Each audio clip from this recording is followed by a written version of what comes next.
Hey, I'm going to give a glimpse into what my game audio process looks like, starting with how I use this recording of tape to make this. First, I split my tape recordings into multiple takes in Reaper, and then process them with some of these plugins. I then resampled process takes into a Reaper script I created which randomizes combinations of multiple takes, their pitch, and ADSR. And here's the result after some more editing and processing. Skipping ahead to the engine. To keep things organized when importing assets into the engine, I run a Python script that adds selected items into an Excel sheet which can be shared with other devs. I created this test level and debug widget to spawn the projectile at adjustable distances and angles, and this is how it sounds so far with the loop and Doppler effect.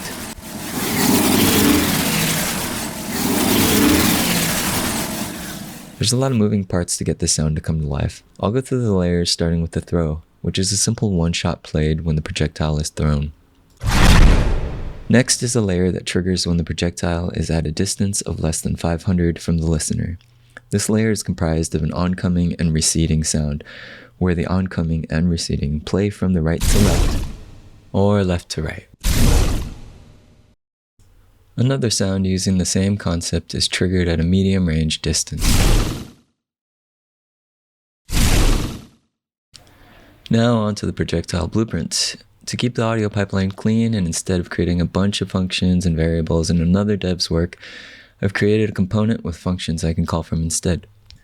In this component, I have a function that gets the projectile and listener location, runs them through an audio function library, which calculates our left to right with a dot product, and lets the previous sound we heard know whether to crossfade left or right. I'm also getting the distance and location, caching the distance and comparing it to every previous tick to see whether the projectile is approaching or receding. This logic allows us to get the closest distance and location, at which point a value of the closest distance will be added to the projectile attenuation's stereo spread to give a wider left to right range to the sound. Upon finding the closest distance and location, I'm triggering a parameter which plays a low-end rumble. This is more felt than heard and adds some intensity to the approaching projectile. The last layer of this projectile is a flyby layer, which uses the left-right crossfader to swap sounds with a sound of opposite polarity.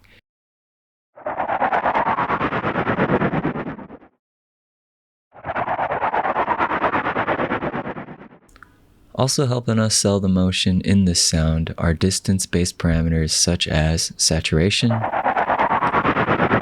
LFO for a tremolo effect, and finally pitch. And here's how it sounds all together.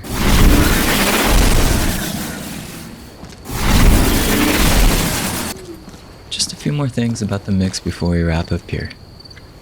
You may have noticed some ambient sounds and player sounds in this demo as well. It's important that we think about how these come into play and how we can get things like the threatening projectile to stand out. I'm sending the projectile sound to this Boss Danger submix, and any signal that comes from here will duck the ambient submix by volume. It will also duck any sounds coming into the player submix by frequency in the 100 to 250 Hz range. This allows the player to have their hearing focused on immediate threats while still being able to hear themselves attack. The player, boss, and enemy submixes all duck less important sounds like the procedural wind and other ambient noise in the background. The task of going through each sound and assigning parameters, submixes, and settings can be arduous and time-consuming. To help improve workflow significantly, I've created several tools for this, starting with the Sound Property Editor widget. With this tool, I can select multiple sounds or get sounds from folders and apply individual or multiple parameters across the board. Using a tile view, I can also see which parameters have been assigned, which is much easier than going through the reference viewer. I've also created a physical material assigner tool, which can assign physical materials in the viewport, in the outliner, and the content browser very easily. This is great for both native Unreal and Wise. Another tool I've made that saved me tons of time is this anim notify batch editor tool where I can easily swap out notify sounds with different assets or modify notify parameters, both in native Unreal and Wise. Lastly, I've also created tools in Wise to batch edit. This particular tool is something I'm working on for Wise HDR, where we can analyze waveforms and give a recommended HDR sensitivity and active range. This tool also provides graphs for those analyses.